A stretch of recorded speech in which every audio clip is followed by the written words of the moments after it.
Welcome to No Longer Conformed. I am Erik Garthe, and we are in class with David. Lessons on developing leaders. In this session, we'll be looking at 1 Samuel 22, verses 1 and 2, the builder of a force. Let's read those verses. 1 Samuel 22, verses 1 and 2. David therefore departed from there and escaped to the cave of Adullam. So when his brothers and all his father's house heard, they went down there to him. And everyone who was in distress, everyone who was in debt, and everyone who was discontented gathered to him. So he became captain over them. And there were about 400 men with him. The anointed king is on the run as a fugitive. Boy, if that's not death of a vision. He was anointed to be the king to replace Saul, and now he's on the run as a fugitive. He ran into a cave in a place called Adullam, which literally means sealed up place in the Hebrew. Joshua chapter 12 and verse 15 lists Adullam among Israel's captured cities. The tribe of Judah settled there according to Joshua 15, verse 35. Families returned there after the exile in Nehemiah chapter 11, verse 30. Judah and Tamar's incest story is there in Genesis 38. Solomon made it a fortified city in 2 Chronicles 11, verse 7. These two verses introduce us to another facet of God's grace, that of successful ministry amidst suffering. The cave of Adullam was not a pretty place, but that's the beauty of it. It is a place of refuge. It's a place of refocus. First, the cave of Adullam is a place of refuge. Look at verses 3 and 4 of 1 Samuel 22. Then David went from there to Mizpah of Moab, and he said to the king of Moab, "Please let my father and mother come here with you, till I know what God will do for me." So he brought them before the king of Moab, and they dwelt with him all the time that David was in the stronghold. David was running from an enemy. King Saul himself was pursuing him. In fact, his whole family was with him. Notice verse 3, "Till I know what God will do for me." What a statement of faith by David that was. The promise of the kingdom was complete with a promise of protection to receive it. The cave of Adullam was that place of refuge while waiting on the Lord to fulfill his promise. But it wasn't an easy wait. It wasn't a pretty place, and it wasn't a pleasant place. Look at verse 2 again. Who was there with David?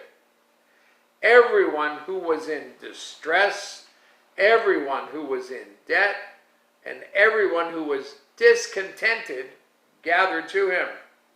The future king of Israel became a shepherd of outcasts. How did David respond to the Lord in that cave? He complained about being forsaken. He proclaimed that there was no refuge available. And then he reclaimed the hope that is in God. You ask, how did you get all that from those two verses? Well, I didn't. You got to go look at Psalm 142 to see that complaining, to see that proclaiming, and to see that reclaiming. Let's look at that. Psalm 142. It has a subtitle of a contemplation of David, a prayer when he was in the cave, and that's referring to the cave of Adullam. Verse 1. I cry out to the Lord with my voice to the Lord. I make my supplication. I pour out my complaint before him. I declare before him my trouble. When my spirit was overwhelmed within me, then you knew my path. In the way in which I walk, they have secretly set a snare for me. Look at my right hand and see, for there is no one who acknowledges me. Refuge has failed me. No one cares for my soul. I cried out to you, O Lord. I said, you are my refuge, my portion in the land of the living. Attend to my cry, for I am brought very low. Deliver me from my persecutors, for they are stronger than I. Bring my soul out of prison, that I may praise your name. The righteous shall surround me, for you shall deal bountifully with me. Hebrews 11 and verse 38 records about God's faithfulness. It says they wandered in deserts and mountains, in dens and caves of the earth. Micah wrote, the glory of Israel shall come to Adullam. Micah verse 1, verse 15. The king would have to flee and hide because of evil. Second, the cave of Adullam is a place not only of refuge, it's a place of refocus. Look at verse 2, the second part of it. He became captain over them, and there were about 400 men with him. David's army was made of social misfits. 400 men, distressed, in debt, and discontented. A bunch of bitter cast-offs of this world. Soon there were 600 of them. 1 Samuel 23, verse 13. So David and his men, about 600, arose and departed from Keilah and went wherever they could go. Did David pull it off? Did a shepherd from Bethlehem meet the challenge to assume command of a band of rebels? Well, absolutely. They came to him there. He became the leader of 400, and it grew to by 50% to 600. These misfits, these cast-offs, these are the very men who fought loyally by David's side and provided strong support when he became king of Israel. They were called the mighty men in the Bible. One event happened at the cave. If you look at 2 Samuel chapter 23, or 1 Samuel 2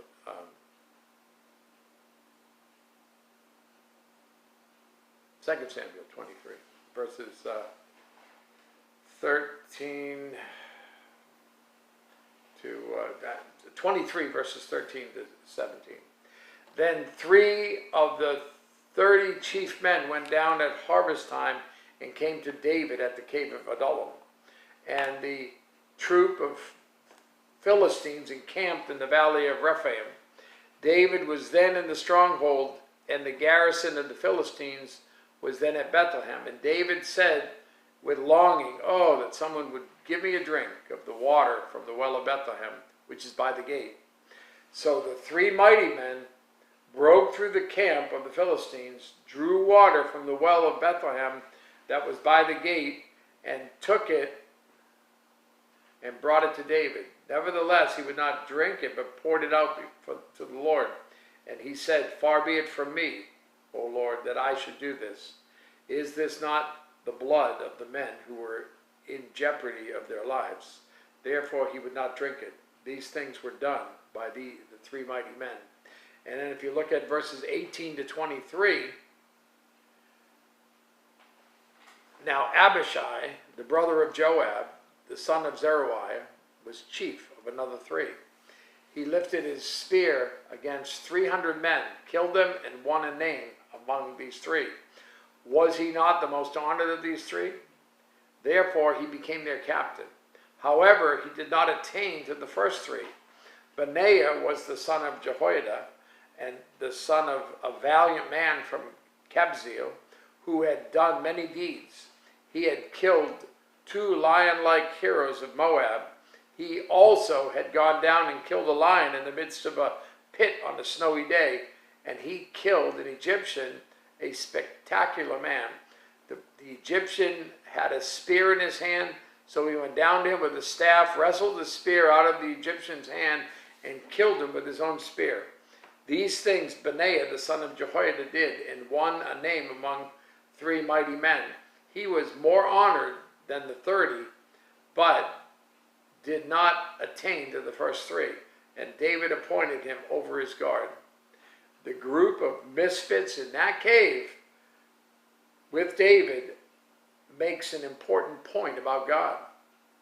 He wasn't focused on running anymore. Instead, David was serving the Lord right there. Grace allows ministry among suffering. God will use weak vessels to display power, his power.